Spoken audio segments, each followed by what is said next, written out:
internet também já está com a gente, vamos mandar ver. Eu quero trazer uma palavra para você hoje, dentro de uma série, né, que eu tenho trazido nesses últimos tempos, desde julho, né, na verdade, falando sobre como vencer no dia mau, não é?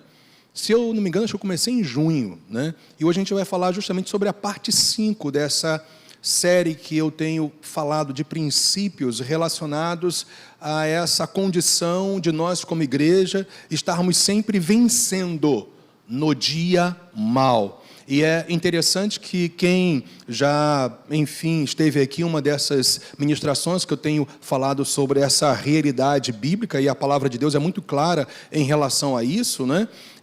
Já sabe que ali não se trata só de você vencer o dia mau, percebe? Mas é você vencer no dia mau. Ou seja, enquanto você estiver passando por alguma situação, por alguma oposição, por alguma adversidade, você continua nessa jornada de vitória, porque foi para a vitória que o Senhor te salvou.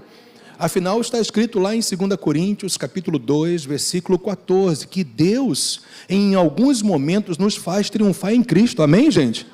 Não é amém, não. Deus sempre nos faz triunfar em Cristo, sempre, sempre. Você pode dizer sempre?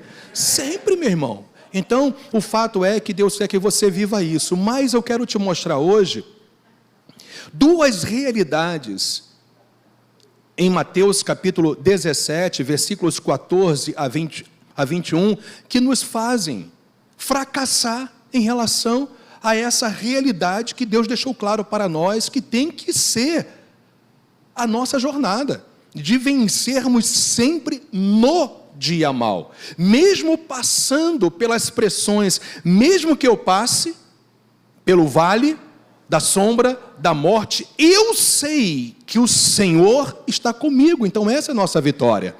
Mas Mateus 17, versículos 14 a 21, nos mostra claramente dois fundamentos aí que fazem muitos crentes em Jesus Cristo, pessoas sinceras, pessoas nascidas de novo, pessoas que já tiveram uma experiência real com Deus, fracassarem em sua jornada de fé no dia mau, nas oposições. E nós vamos aprender com aquilo que o Espírito de Deus está nos mostrando para que a gente viva justamente enquadrado na verdade de Deus para as nossas vidas. Porque glórias a Deus que a verdade do Senhor sempre nos liberta de conceitos, de princípios, de valores que estão fora da realidade da palavra do Senhor, de uma mentalidade, daquilo que de repente, de uma visão que está fora daquilo que a palavra de Deus estabelece para a sua vida. Então, eu queria que você fosse comigo em Mateus 17, versículos 14 a 21. Pega a sua Bíblia aí e vamos ver o que o Espírito Santo tem para gerar no nosso coração nessa noite. Então, diz aqui a palavra de Deus assim, olha: e quando chegaram para junto da multidão, aproximou-se dele um homem que se ajoelhou e disse: Senhor, compadece-te de meu filho, porque é lunático, ou seja, ele sempre vive fora de si, e sofre muito por causa disso, pois muitas vezes cai no fogo, e em outras, muitas, na água. Apresentei-o a teus discípulos, mas eles não puderam curá-lo. E ele continua falando, né? Jesus, na verdade, ele vai falar agora, ele vai se expressar da seguinte maneira: Jesus exclamou: ó geração incrédula, e o que, gente? E perversa. Até quando estarei convosco? Até quando vos sofrerei? Trazei-me aqui o menino. E o versículo 18 diz: e Jesus repreendeu o demônio, e este saiu do menino, e desde aquela hora ficou o menino curado. Então os discípulos, aproximando-se de Jesus, perguntaram em particular: por que motivo não podemos nós expulsá-lo? E aí vem a resposta de Jesus: por causa da pequenez da vossa fé. Pois em verdade vos digo que, se tiverdes fé como um grão de mostarda, direis a este monte: passa daqui para acolá, e ele passará. Nada vos será impossível. Mas esta casta, ou seja, esta espécie de demônio, não se expele senão por meio de oração e jejum. Então, duas coisas nós aprendemos fundamentalmente com essa passagem bíblica aqui. Que na verdade são dois motivos porque muitos, e quando eu falo muitos aqui, eu estou falando de gente sincera, de gente que teve uma experiência real com o Senhor e inclusive leva o Evangelho de Cristo a sério, como esses discípulos. Pessoas que nasceram de novo, pessoas que já tiveram uma experiência real com Deus. Esses muitos aqui, eu não estou falando de pessoas que estão na igreja muitas vezes e realmente são só frequentadores e ainda por algum motivo não se renderam à pessoa de Jesus Cristo e por isso se tornam pessoas que frequentam, acham legal, acham bom, acham um ambiente muito bom para trazer os seus filhos para estar presente, mas não houve ainda uma rendição ao nível de nascer de novo. Não estou falando nem desse tipo de queridos que infelizmente ainda não se entregaram ao Senhor. Aqui esses muitos são aqueles que de fato já tiveram uma experiência real com Deus, seguem a Cristo Jesus, mas ainda têm fracassado na sua fé. Gente, nós temos evidentemente convivido, ao longo de tantos anos com tantas pessoas que realmente vivem uma vida cristã frustrada, porque não alcançam aquilo que elas já sabem que podem alcançar. Aquilo que já foi mostrado para elas, aquilo que o próprio Espírito que está nelas, o Espírito Santo, já confirmou. É isso que você tem que viver, é dessa forma que você tem que se posicionar. E as pessoas, elas vivem numa frustração contínua, esses muitos, pessoas nascidas de novo, que seguem a Cristo, que têm os seus ouvidos atentos para ouvir a palavra de Deus, escutem isso, que conhecem a sua autoridade em Cristo, mas ainda fracassam. Porque o que eu quero mostrar para vocês hoje, não basta somente nós conhecermos quem somos e o que temos. Nós temos que viver na continuidade do exercício da fé. É aquilo que o pastor Hélio continuamente fala, usando o mesmo termo ali. Não basta ser, você tem que viver o que você é. Então é justamente isso. Nós temos visto, gente, ao longo dos anos, pessoas amadas, pessoas que já se entregaram a Cristo, vivendo uma vida de fé fracassada. E eu quero te dizer que Deus não te chamou para o insucesso. Deus não te chamou para o fracasso. Eu falei insucesso. Deus não te chamou para o fracasso. Deus te chamou para ser uma pessoa muito bem sucedida, obrigado, muito bem aventurada, plenamente feliz. Mas por que esses discípulos não conseguiram viver à altura daquilo que eles já tinham e conheciam? Que é a realidade que muitos de nós, muitos crentes verdadeiros em Jesus também vivem, ou vive. Primeiro, conhecimento sem continuidade no exercício da fé, que inclui comunhão com Deus. Esse é o primeiro motivo porque muitos fracassam na fé. Conhecem, mas o que, gente? Sem o que? A continuidade no exercício da fé. Conhece o que tem que viver, mas não vive. Quem está pegando isso? E que evidentemente você vai ver, eu vou provar, através dessa passagem bíblica que esse exercício da fé não fala só de realizações, no sentido de você se posicionar em autoridade, ou até mesmo de você receber um milagre porque você creu. É mais do que isso. Esse exercício da fé inclui comunhão com Deus, porque é justamente a revelação que Jesus tem para nos mostrar aqui. O exercício da fé não começa em público. O exercício da fé começa no lugar secreto de oração. O exercício da fé não começa quando você está falando ou fazendo alguma coisa que as pessoas estão vendo. O exercício da fé começa no momento que a tua mente está sendo renovada com a verdade de Deus a cada dia. Continuidade, constância, permanência, perseverança. Porque muitos fracassam na fé. Esse texto deixa claro aqui para nós. Porque conhecem o que têm, sabem que são novas criaturas, sabem que têm autoridade no nome de Jesus para expulsar demônios, curar enfermos, para pedir um milagre ao Pai. Mas o problema é que muitos conhecem essas realidades, mas não tem uma continuidade no exercício da fé que inclui comunhão com Deus. Por que esses discípulos falharam? Porque eles falharam nisso aí, olha, nesse primeiro ponto. Talvez não está tão explícito no texto isso, mas você vai perceber que é exatamente isso que Jesus está revelando para nós aqui. Porque esses discípulos, que eram crentes de verdade, fora aquele que traiu, que roubava,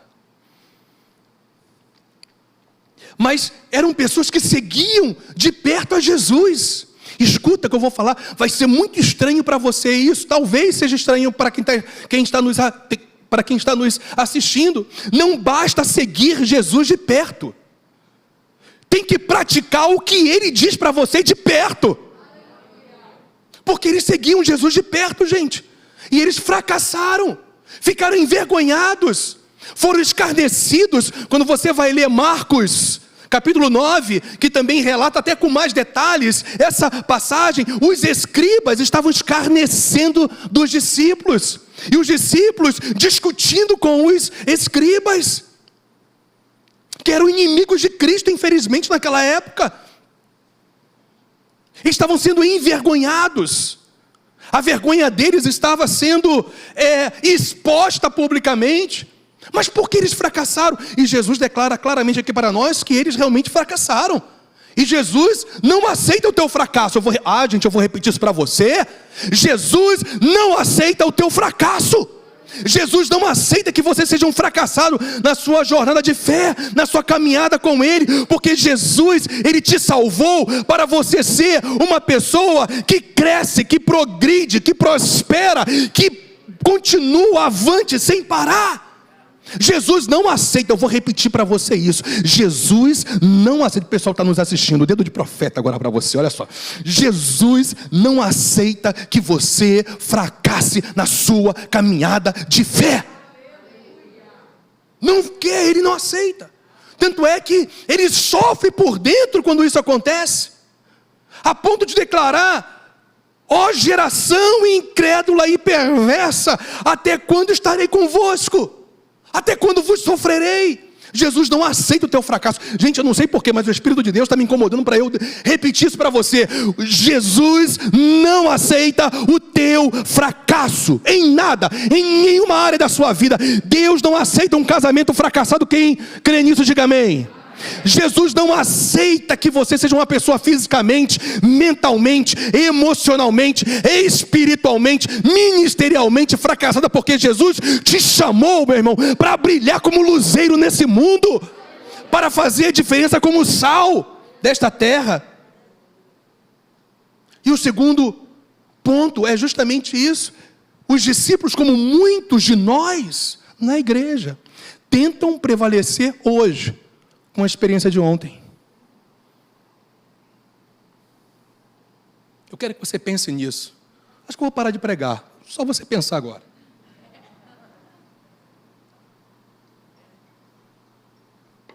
Por que tantos crentes fracassados, Rotinha, na igreja, Júnior? Porque querem prevalecer numa oposição de hoje com aquilo que recebeu ontem. Eu quero te dizer que tem oposições, adversidades, que vão ser muito mais intensas do que ontem, e você tem que estar preparado para essas oposições, para essas adversidades. E como é que você consegue isso? Recebendo a porção do hoje. Eu vou repetir: recebendo a porção do hoje. Glórias a Deus por aquilo que você viveu ontem. Você entende quando eu falo ontem, né? Passado. Experiências que você já viveu.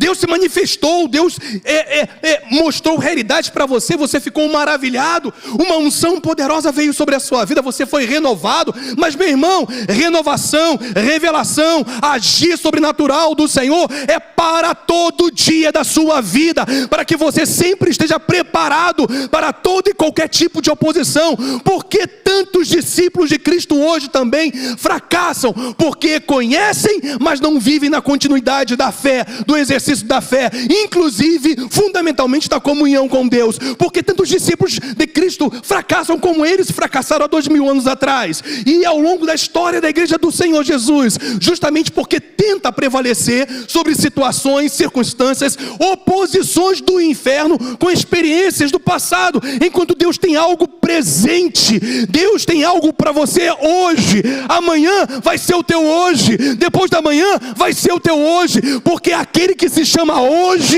Jesus Cristo, Hebreus fala sobre isso, Ele quer te abençoar no sentido de uma manifestação especial todos os dias da sua vida. E Ele falou: eu vou estar com você, hein? Todas as quintas-feiras no culto, no encontro da Academia da Fé. Depois você fica tranquilo. Mas uma coisa eu vou fazer, eu vou visitar. Tem o pessoal que usa esse termo, uma visitação especial de Deus. Mas, gente, eu não sei, mas o Senhor Jesus, Ele não visita mais a sua vida.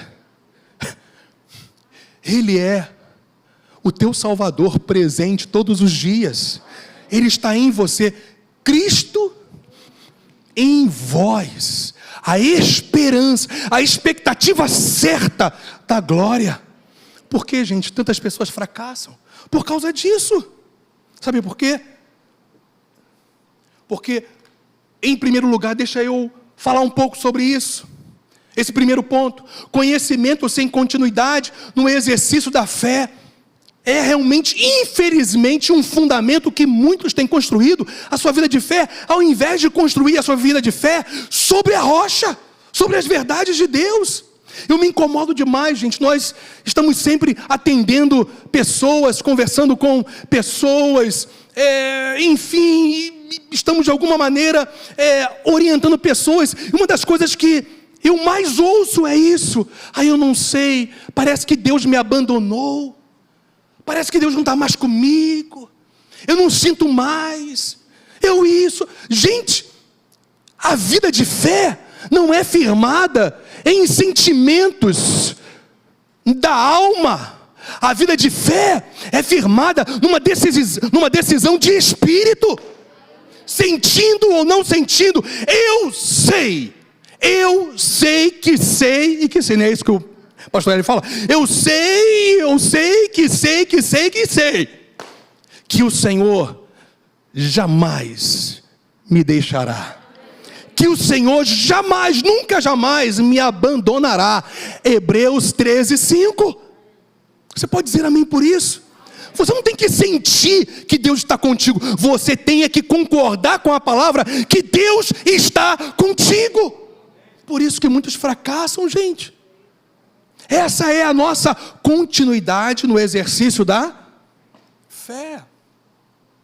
Perceba isso aqui, Hebreus 11:6. Olha como que o Espírito Santo atrela fé com buscar.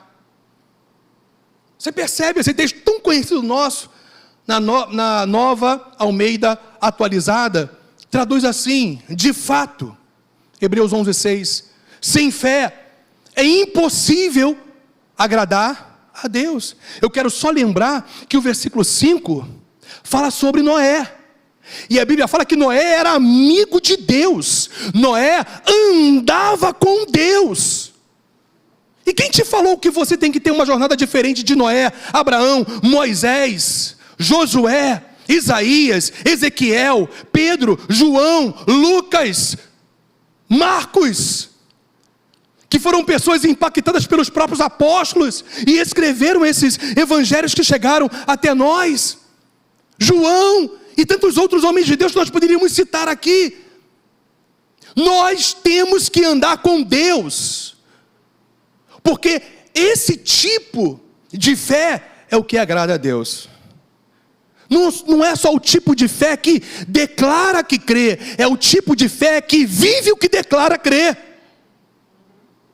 De fato, sem fé é impossível agradar a Deus, porque é necessário, olha só, que aquele que se aproxima, que tem comunhão, que busca, portanto, que se aproxima de Deus, creia que Ele existe e que recompensa.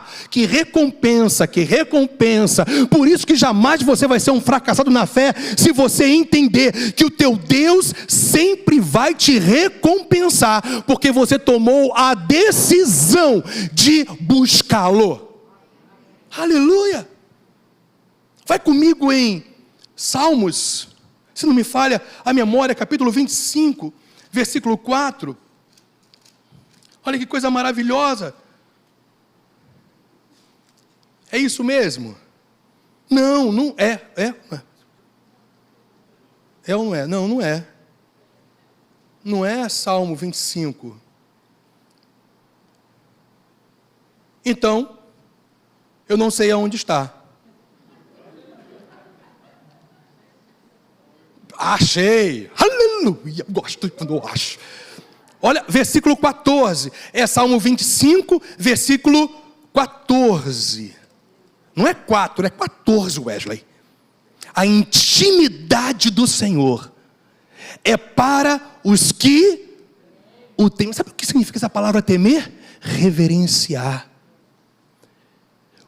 buscar, adorar, obedecer, praticar. Quando você vai ver em Provérbios, sempre a prática do conhecimento que você tem da parte de Deus é um princípio de temor a Deus. O tempo todo, quando Salomão, depois que fala que o princípio de sabedoria é temer a Deus, ele vai mostrando várias maneiras que você expressa esse temor, e você vai ver tudo isso no livro de Provérbios. Então, a intimidade do Senhor é para aqueles que o buscam, é para aqueles que praticam a verdade, é para aqueles que estão diante dele, no sentido de culto, de querer fazer a vontade dele, de reverenciá-lo. Perde-se isso, entra no fracasso. Porque a intimidade do Senhor, a manifestação de quem Ele é, os segredos do coração dele, é para aqueles que o temem, aos quais Ele dará a conhecer a sua aliança, o seu pacto. Então, gente, nós vemos claramente que fé e buscar a Deus é algo inseparável na vida, na jornada, na caminhada de fé daqueles que um dia entregaram os seus corações ao Senhor Jesus. Se você não pratica a busca a Deus como uma expressão da sua fé, você vai, infelizmente, eu tenho que dizer isso para você, eu tenho uma má notícia para você hoje. Se você não buscar a Deus como uma expressão de fé no seu dia a dia, infelizmente você vai fracassar. Porque tem coisas que a minha oração não pode fazer por você. Tem coisas que as minhas orientações, os conselhos do pastor Hélio, dos pastores, não podem fazer por você. Porque se você ouvir e não viver, você vai estar fadado ao fracasso. E fé e busca estão, gente, totalmente ligados. Percebeu isso nesse texto? Tão conhecido nosso? A gente fica maravilhado com a recompensa, maravilha com um galardão. Mas que galardão é esse? Qual é a consequência? Ou melhor, qual é a origem dessa recompensa? A tua busca expressando a sua fé em Deus. Então, olha só, buscar a Deus é um ato de fé, gente. Alguém concorda comigo nisso aí ou não? Buscar a Deus a cada dia é um ato de fé. Não pode se tornar algo banalizado. Não faça o que é santo algo comum na sua vida. Já disse o profeta Ezequiel. Não profane aquilo que é santo. E buscar a Deus, gente, é um ato contínuo de fé. Ora, se a gente concorda que buscar a Deus, e Hebreus 11:6, por favor, não tem como a gente falar ao contrário disso. Se buscar a Deus é um ato de fé, então, gente, portanto, buscar a Deus de forma constante também vai ser um exercício de fé contínuo, um ato de fé contínuo. E quem continua constantemente buscando a Deus, tem essa consequência na sua vida. O fato de você viver o que você tem conhecido, lembra que o primeiro ponto é o quê? É conhecer sem o exercício contínuo da fé, lembram disso?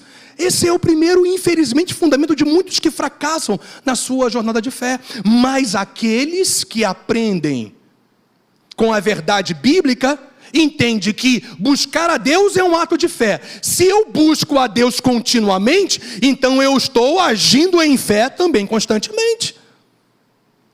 E qual é a consequência disso? Traz uma ação da parte de Deus sempre renovadora e capacitadora. Aí você não fracassa. Minha gente, não tem batalhão que te pare. Eu vou repetir isso. Não tem batalhão que te pare. Você vai passar pelo meio de um batalhão. Você vai chegar do outro lado e vai declarar: o Senhor é a minha luz e a minha salvação. Mesmo que um exército me cerque, eu sei que Ele me recompensará, porque eu o busco. Porque quando você tem um ato contínuo de fé, de buscar a Deus, a ação da parte dele vai ser sempre renovadora e capacitadora. O hoje e amanhã será o teu hoje de novo, e o depois da manhã mais uma vez será o teu hoje, se você viver o que você tem conhecido, porque graças a Deus o que não falta é alimento desse altar para a sua vida. Você todos os dias vai ser renovado, e por isso todos os dias você vai ser capacitado, e por isso quem vai se envergonhar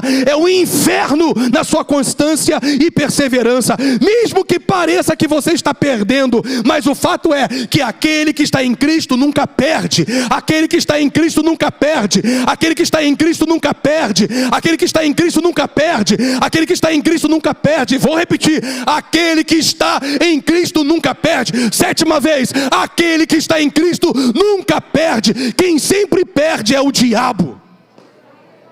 São as oposições, são as circunstâncias, as adversidades. É assim que a gente vence no dia mal. Sempre, minha gente, sempre, minha gente, sempre. Sempre. A gente não viu no texto que nós lemos exatamente isso? Jesus desce do Monte da Transfiguração, junto com Pedro, Tiago e João. Jesus com seus discípulos estavam numa glória.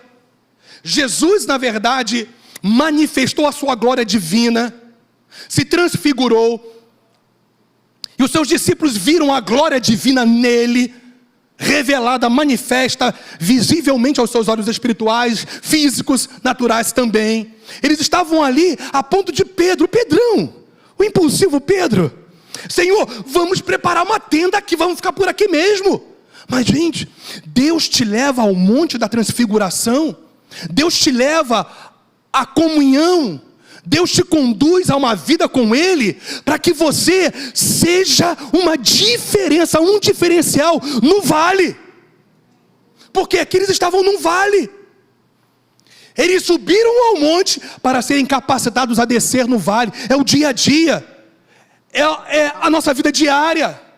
São as oposições, são o escarnecer, é o ódio. Gente, quando você vai ler também a mesma passagem em Marcos e Lucas, Você vai perceber que havia ódio nos escribas por Jesus. Eles queriam confrontar Jesus sempre, envergonhar. Eles estavam sempre procurando alguma brecha para poder envergonhar Jesus. E quando eles pensavam que iriam colocar Jesus numa saia justa, o Senhor da glória, a própria sabedoria encarnada, sempre tinha uma palavra e um ato tão glorioso que eles davam para trás.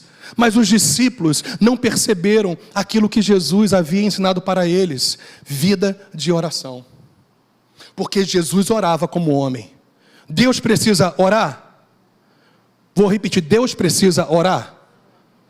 Tem dúvida no ar, estou sentindo. Então vou repetir pela terceira vez.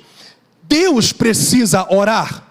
Claro que não, mas Jesus, o homem, 100% Deus, 100% homem, como homem ele precisava orar. E é interessante que em cada decisão, todas elas registradas na Bíblia, ou aquelas melhor que foram registradas na Bíblia, lá estava Jesus buscando ao Senhor.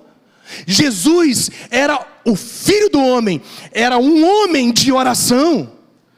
Sabe por quê? Porque Jesus como homem entendeu. Ele recebeu o Espírito Santo sobre ele, mas ele precisava de uma renovação e uma capacitação contínua do mesmo Espírito que estava sobre ele, para que em cada momento ele pudesse se posicionar em vitória e em autoridade. Jesus não só sabia quem ele era, o Messias inclusive, ele vivia o que ele sabia, o que ele era. Você não pode ser só nova criatura. Você tem que viver como nova criatura. É assim que a oposição vai ser desbaratada. É assim que os valores desse mundo não vão conseguir alcançar a sua vida, a sua família, a sua casa, o seu caráter. Sabe por quê, gente? Porque há uma renovação santificadora em nós, há uma renovação transformadora em nós, há uma capacitação sobrenatural quando nós fazemos no nosso dia a dia o nosso hoje para buscar a Deus. É assim que você vence, é assim que você prossegue, é assim que você vence no dia mau. Porque é consequência de alguém que entendeu que buscar a Deus não é um ato aleatório, esporádico, mas é um exercício de fé contínuo. É uma pessoa que sempre vai experimentar. Eu disse sempre.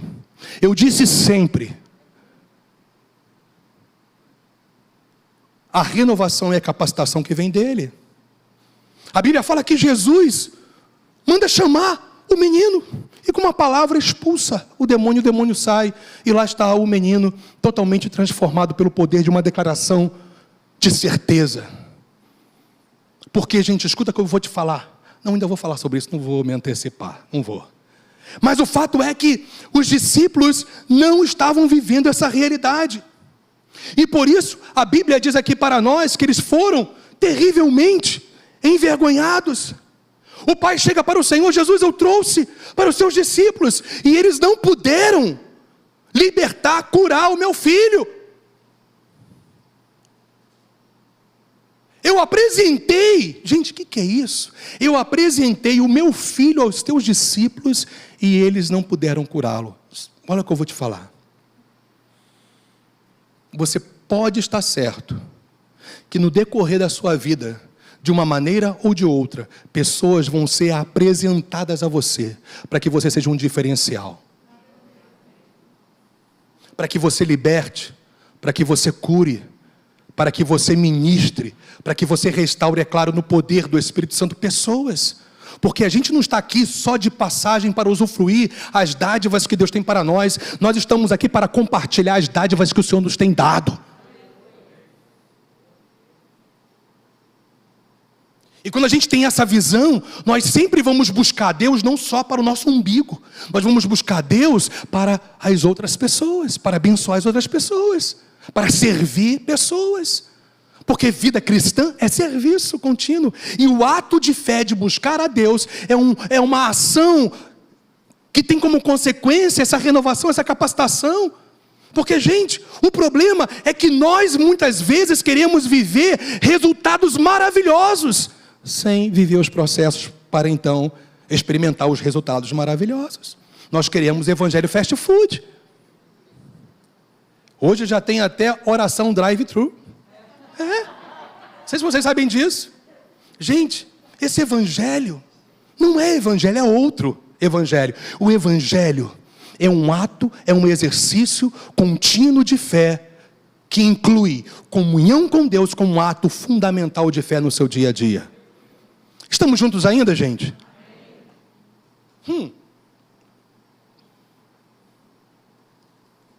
Sabe, eu quero falar sobre o segundo motivo. O segundo motivo, em outras palavras, do que eu já mostrei lá no início, é que não podemos viver vitoriosamente dependendo de experiências passadas, gente. Os discípulos caíram nessa teia da aranha. Esses homens já sabiam e conheciam que eles tinham autoridade. Vocês concordam comigo ou não? Eles já tinham curado pessoas, gente. Eles já tinham libertado pessoas. Eles já tinham sido instrumentos de Deus para operar milagres em vidas. Tanto é que eles perguntam ao Senhor: por que motivo nós não podemos hoje expulsar esse demônio? Porque eles já tinham o quê?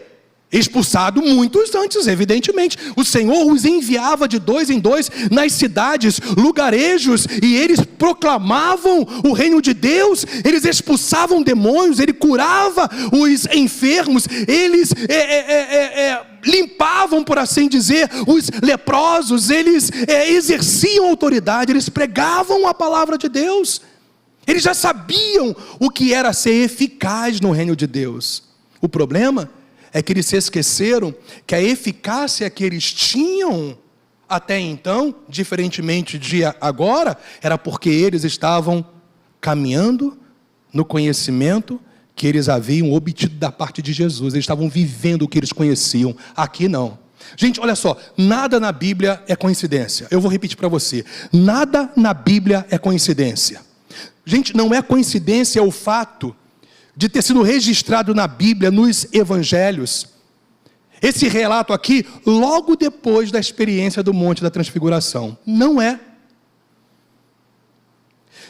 O Senhor estava no Monte da Transfiguração. Pedro, Tiago e João estavam buscando a Deus ali. Havia um propósito, evidentemente, ali. A ponto de Jesus se revelar como Deus, apesar de ser homem ali. Eles estavam buscando a Deus, e quando eles voltam, o quadro de discussão, ódio, escarnecimento, frustração, tudo isso aqui, olha, tudo isso aqui. Medo, tudo isso aqui. Gente, escuta isso. Todas essas situações descritas aqui nesse texto, é o que a gente vive no nosso dia a dia. Todo dia, de alguma maneira ou de outra, é um momento de vale.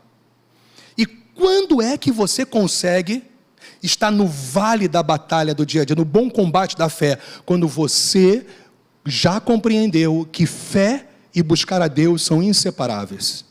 Fé e comunhão com Deus são inseparáveis.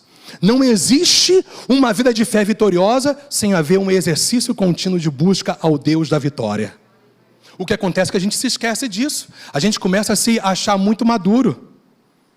Depois que passa um tempo e a gente fica com cabelo branco. Um dia desses, uma irmã falou para minha esposa: não, ela é esposa daquele cabeça branca. Mas que negócio é esse? Ela quase que falou, daquele velhinho. A minha esposa logo me defendeu, aleluia, ela me defende. Meu marido não é velho, coisíssima nenhuma não, hein? Mas a gente vai se achando maduro demais. E a gente esquece do tempo que a gente era tão dependente de Jesus para tudo. A gente era tão inocente. Como aquela música do Antônio Cirilo, ou David Keelan. Das pessoas que estão se achando adultos e se esquecem do tempo que elas eram tão dependentes. Gente, a Bíblia fala, Jesus compara que aqueles que vão entrar no reino dos céus têm que ser como crianças. Que é inclusive uma das partes da música, né? É isso mesmo, a gente tem que depender de Jesus como uma criança, depende do Pai todos os dias. E eu vou falar uma frase para você, com muito amor e zelo por você e pela sua alma, e para que você seja uma pessoa vitoriosa e bem-sucedida em tudo que você fizer, e ser, principalmente, como nova criatura. Gente, se você declara que depende de Deus e não ora, me perdoe, você está na hipocrisia.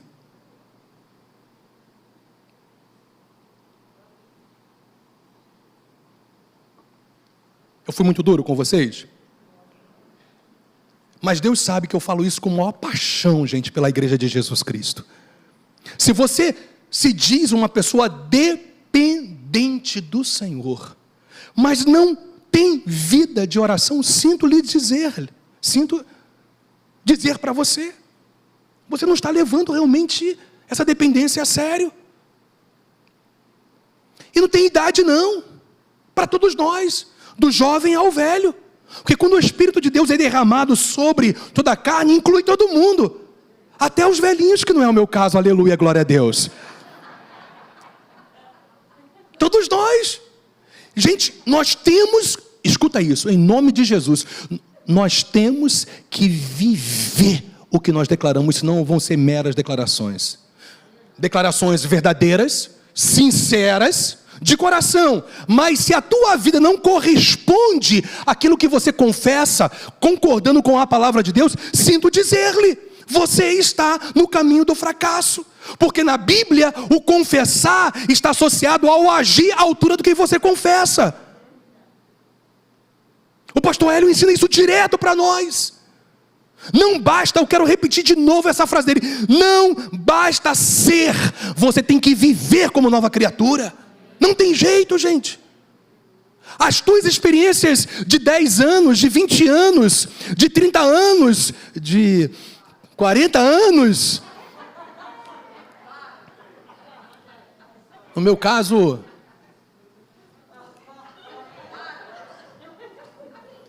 "40 anos atrás, eu fui batizado com o Espírito Santo. Eu tenho 54 anos. E eu sei como eu fui batizado com o Espírito Santo. Eu entrei na Igreja Batista Nova Filadélfia, um garoto de 14 anos. E eu vi aquela gente, eu nunca tinha visto aquilo antes. Aquela gente, mas numa unção, num poder de Deus, uma coisa, gente, sabe aquela bagunça ordenada? Sabe aquela bagunça que tem ordem, uma coisa maravilhosa? E eu falei, o que é isso? Eu nunca tinha visto isso. E eu me lembro quando eu cheguei na porta lateral da Igreja Batista Nova Filadélfia, com 14 aninhos, eu falei, Senhor, se esse negócio, eu nunca tinha visto isso, né? Se esse negócio é do Senhor, vem sobre minha gente. Para que eu fui falar isso? Eu vi fogo vindo do céu. Mas o mais interessante, Rafa, que não veio só do céu não, eu vi fogo subindo, aleluia. Para com esse negócio de sapatinho, canela de fogo, porque esse negócio é de Deus, não. O negócio é invenção do homem. Mas, gente, eu fui batizado com o Espírito Santo, falando em línguas espirituais, salmodiando. E graças a Deus eu posso testemunhar para vocês hoje. Hoje eu sou mais apaixonado pela presença do Espírito Santo do que 40 anos atrás. Que me leva a ser apaixonado por Jesus Cristo. E que me conduz a ser apaixonado pelo Pai. Estar diante dele não tem prazer maior. Quando você começa a experimentar comunhão com o Pai, comunhão com o Filho, pela ação do Espírito Santo no seu dia a dia, você se torna uma pessoa apaixonada pela presença do Senhor. Nada substitui, não tem prazer maior. Quem experimenta um pouquinho do céu quer ir para lá. Quem experimenta o próprio céu, que é o Deus que se manifesta, quer ir para lá. Às vezes tem até saudades do céu, do lar eterno. É verdade. Porque a gente começa a compreender um pouquinho daquilo que Paulo falou. Viver é muito bom. Viver aqui na terra é muito bom. Mas morrer em Cristo é lucro. Eu fico às vezes sem saber o que fazer. Eu tenho algo para fazer aqui ainda, mas eu tenho algo no meu coração. Eu queria estar lá com Ele, com o Senhor. Gente, porque quando nós experimentamos uma comunhão contínua com Deus, escuta, a revelação, a manifestação, as experiências da parte dele vão ser contínuas e crescentes, e você nunca mais será o mesmo, porque o diabo nunca mais vai te derrotar, o diabo nunca mais vai pisar em você. Você vai se levantar na autoridade do nome de Jesus Cristo, e você vai poder dizer: sai da frente, Satanás, demônios, porque eu estou passando, a glória de Deus está passando, o templo do Espírito Santo de Deus está passando. Fé inclui comunhão. Não com algo que você viveu 40 anos, como eu. Uma experiência maravilhosa. 30, um ano, um mês. Ontem. Eu quero te dizer que ontem é passado. Eu vou repetir, ontem é passado. Viva o teu presente. Glórias a Deus porque você está aqui. Eu não sei se você está feliz, mas eu estou de estar aqui hoje. Aleluia. Não tente viver vitoriosamente com experiências passadas. Não tente. Olha só. Salmo 105, versículo 4. Na Nova Almeida atualizada. Busquem o Senhor. Isso é imperativo, tá, gente? Isso é uma ordem de Deus.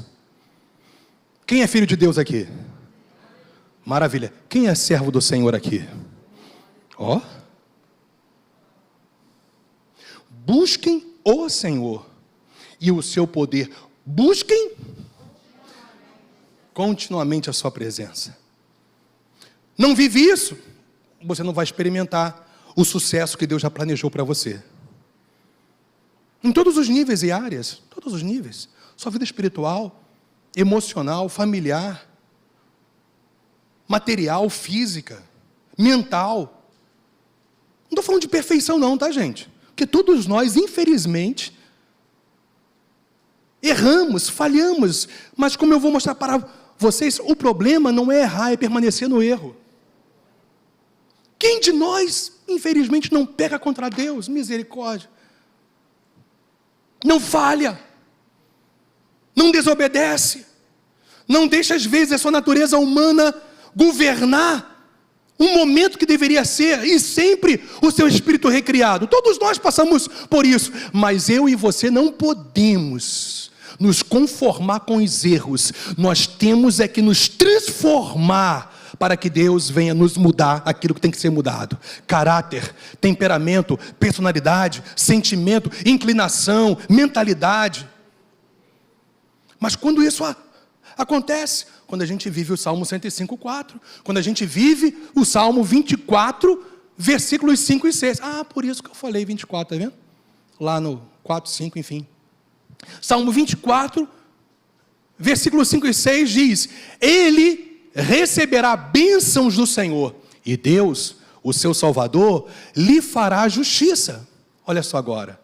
Quem agora é aquele Ele? São assim aqueles que o buscam. É assim a vida daqueles que o buscam. O problema, gente, é que muitas das vezes, no decorrer da nossa jornada de fé, a gente passa a depender da oração dos outros, ao invés de depender de Deus, a quem nós oramos e devemos orar.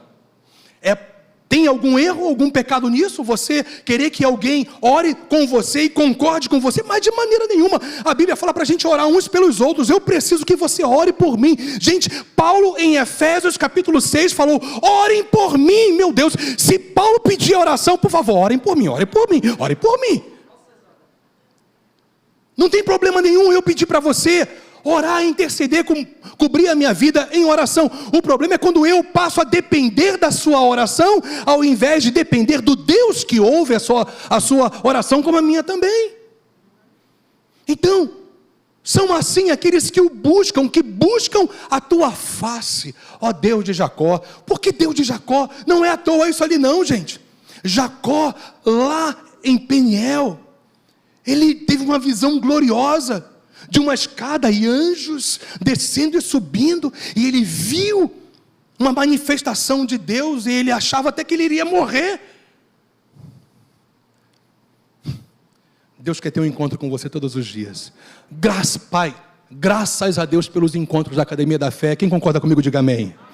Mas Deus quer marcar um encontro com você pessoal, individual, diário, personalizado, que Ele te conhece pelo seu nome. Aqui nós estamos como igreja, como corpo, nessa unidade linda, maravilhosa, totalmente necessária, mas é essencial a tua vida individual e pessoal com Deus. Porque olha só, olha só, você receberá bênçãos do Senhor, e Deus, o seu Salvador, lhe fará justiça. Muitas das vezes você reclama porque as coisas não acontecem, porque a justiça divina não acontece. Mas se você não fizer a segunda parte do texto, não vai acontecer a primeira. Quem está entendendo isso?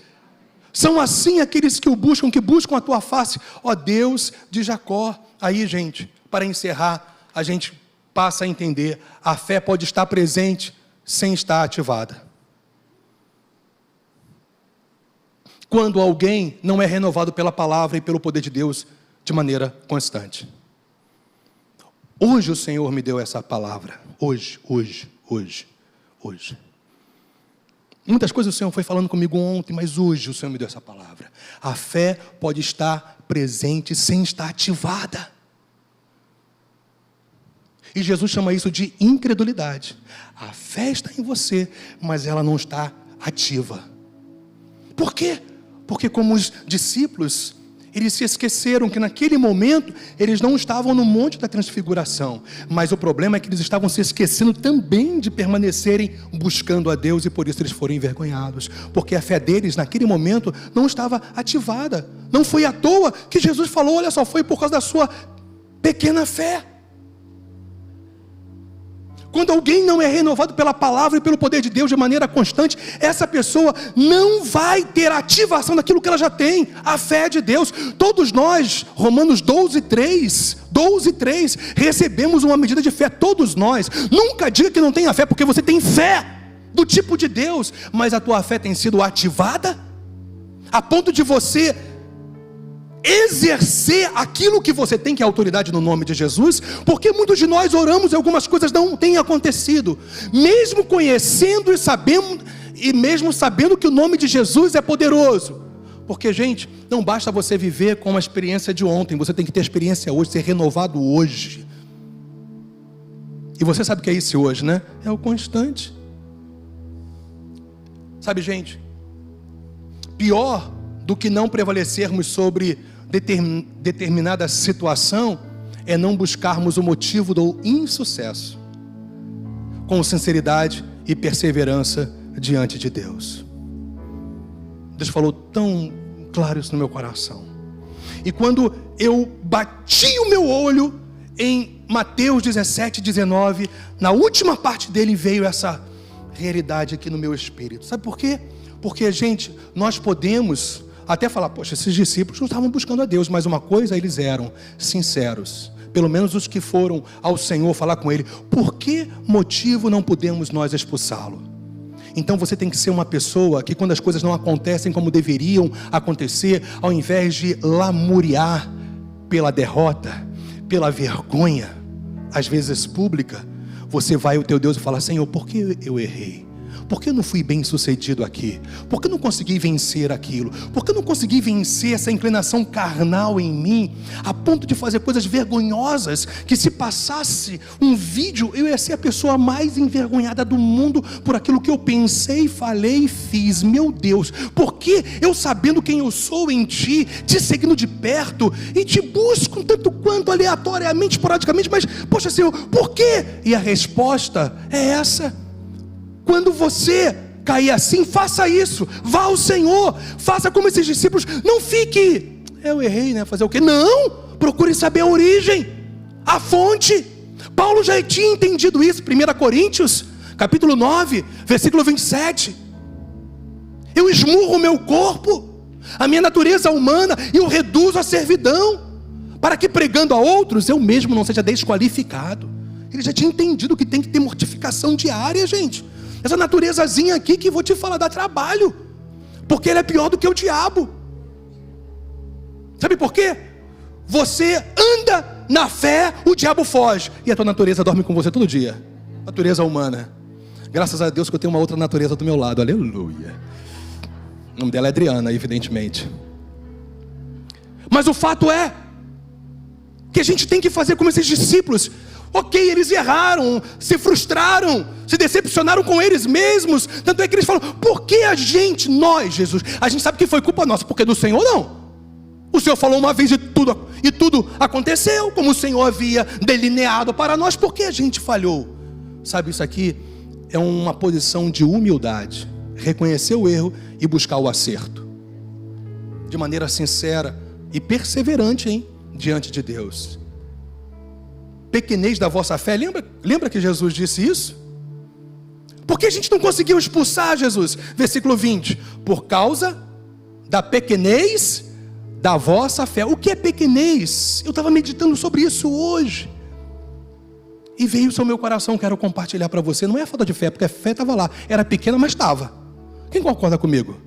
Aqui não é, vocês não têm fé. É falta de fé. Então, o que é essa pequenez da vossa fé? É não estar usando a fé existente. Mas por que não está usando a fé existente? A gente já aprendeu, porque ela não está sendo ativada como deveria ser no dia a dia, através da palavra e do poder de Deus, através ou por causa de uma busca contínua pelo Senhor, porque há momentos que Jesus inclusive chama essa pequenez da vossa fé, dessa fé não vivida, como incredulidade. Olha o que Daniel Colenda fala: a fé e a incredulidade. Eu li esse livro, é maravilhoso. Viva antes que morra. Ele está falando de você viver a vontade de Deus. Quando me veio essa frase anterior no meu coração, sabe essa coisa, eu me lembrei que eu tinha lido isso nesse livro. Eu li um dia desses e que livraço. Quem não comprou, compre. Dos melhores livros que eu já li até hoje sobre entender a vontade de Deus. É demais, é demais. E ele fala no seu livro justamente isso: a fé e a incredulidade podem estar presentes ao mesmo tempo. A fé, ele continua, tem potencial de mover montanhas. Não foi isso que Jesus falou aqui? Por causa da vossa, ou por causa da pequenez da vossa fé. Pois em verdade vos digo que se tiverdes fé como um grão de mostarda, direis a este monte: passa daqui para acolá, e ele passará, e nada vos será impossível. Tem base o que ele está falando. A fé tem potencial de mover montanhas, mas a incredulidade anula o poder da fé. O que é incredulidade aí? O que é incredulidade? É uma fé existente não ativada. Eu estou falando para a igreja de Jesus Cristo nessa noite, para gente sincera, verdadeira, íntegra, que tem experiência com Deus e que não tem ainda, vem para Ele logo, porque tem julga a sua alma que é eterna. Mas Jesus então encerra, e é dessa maneira que eu vou encerrar. Você pode até ficar de pé.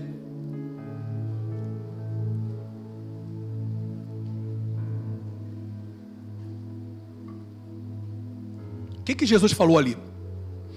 Gente, nós lemos Hebreus 11:6, lembra? A fé e a busca são o quê? Inseparáveis. Quem pode dizer amém mais uma vez por isso? O que Jesus está falando ali? Mas esta casta não se espere senão por meio de oração e... Jesus não está falando de uma busca emergencial não, gente. Seu demônio, não vou olhar para ninguém não, para não ter problema. Seu demônio, dá um tempinho, eu sei que você está se estrebuchando aí nesse corpo, mas eu vou fazer um jejum de 7 dias, depois eu volto para te expulsar. Não é esse tipo de jejum que Jesus está falando ali.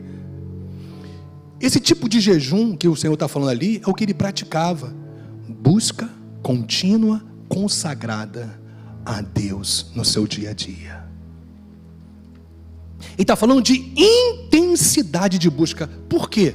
Porque Jesus sabia muito bem, mas muito bem, isso aqui, olha, viver numa busca crescente e intensa por Deus, ao que ele está falando, é estar sempre preparado para as oposições e adversidades.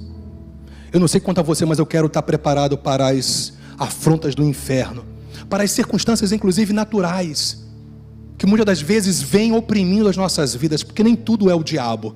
Às vezes são até consequências de erros que nós cometemos, ou às vezes as pessoas, por caráter deformado, fazem e falam coisas que... E a gente tem que estar preparado. Mas quando é que nós estamos preparados para que a gente não caia?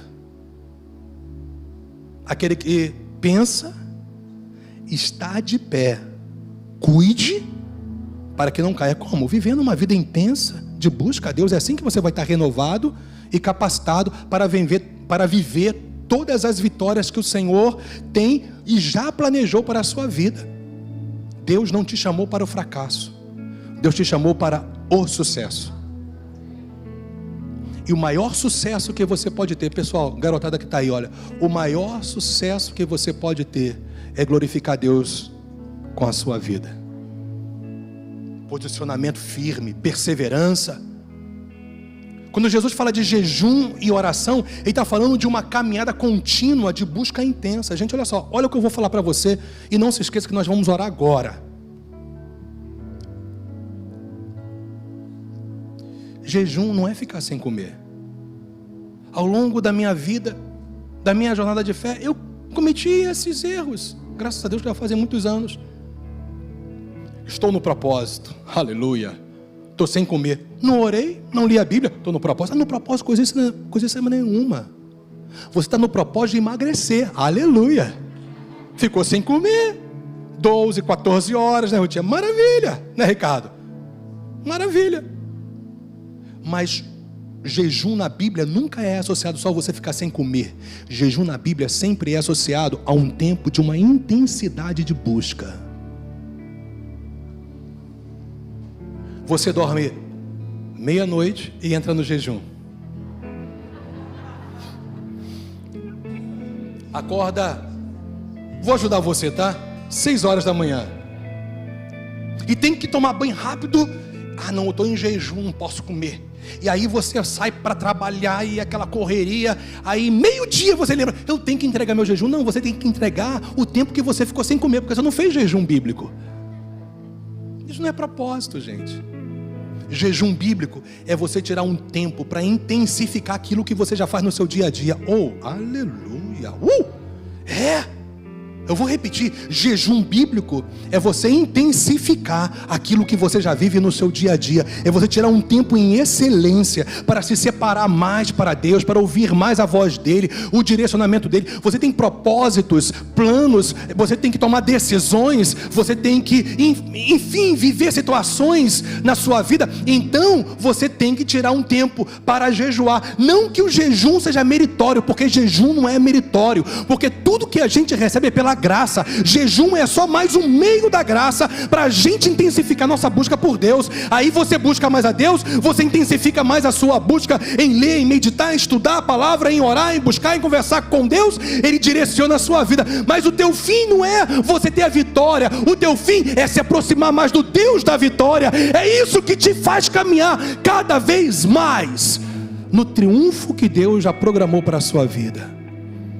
Então, gente, é assim que a gente vence no dia mau. Quem pegou isso aí? Então, com a sua mão levantada, você pode se entregar a Deus agora? Fazer um ato de entrega mesmo, uma oferta agora da sua própria vida a Deus. Faça isso.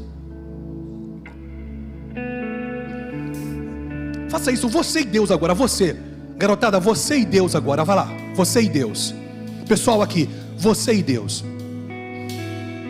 Pessoal aqui que está nos assistindo, se tem alguém que não entregou a sua vida a Jesus Cristo, que não se rendeu a Ele, faça isso agora, porque o que o Senhor tem para você é o que ninguém mais pode te dar: salvação, libertação, operação sobrenatural sobre a sua vida. Você que já entregou a sua vida ao Senhor, renove o seu pacto, renove a sua aliança, renove com entrega verdadeira e sincera a Deus nessa noite. Aleluia. Pai, nós te louvamos porque a tua palavra simplesmente é maravilhosa. Muito obrigado por todos esses depósitos que o Senhor colocou no nosso coração nessa noite. Te louvamos porque essa obra é graciosa, essa obra é do Espírito, não é por força, não é por violência, é pelo teu Espírito, diz o Senhor dos Exércitos. Muito obrigado, porque quem faz a obra no coração não é homem, graças a Deus, Pai, porque não é homem que faz a obra no coração de outro homem. A gente se descansa nisso nessa hora, é o teu Espírito. Então trabalhe, então transforme, então levante, então renove vidas nessa noite. Um tempo de prática, um tempo de obediência, um tempo de rendição, um tempo de vitória, um tempo de cumprimento de promessas, Pai, na vida da sua igreja, na vida do seu povo, sobre cada um que está nos assistindo nessa noite. Meu Deus, um tempo glorioso e profético sobre cada vida, um tempo de arrependimento sincero, meu Senhor, de reconhecer o quanto nós estamos deixando de ser ativados no nosso dia a dia, na nossa fé. Ajuda-nos, Senhor, nessa noite mais uma vez. Nós dependemos de Ti, Jesus, em tudo. Ajuda-nos. Sinceramente, nós nos dobramos diante do Senhor e pedimos: Ajuda-nos, ajuda-nos, no nome do Senhor. Aleluia. Quem pode adorar o Senhor por isso nessa hora? Aleluia, aleluia. Você pode adorar, quem sabe um cântico, um minutinho, quem sabe um cântico, um salmodiar, sei lá, um falar em línguas em cântico, não sei. Aleluia, oh, aleluia. Eremacere candaramas e oremaramassou.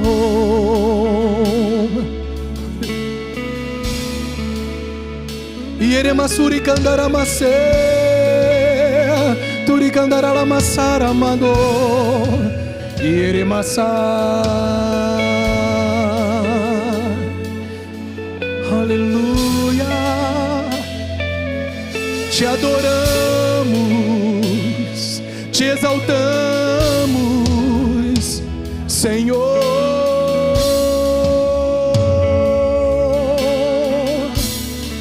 Aleluia. Muito obrigado, Senhor, por essa noite, por esse tempo tão precioso que a gente passou aqui.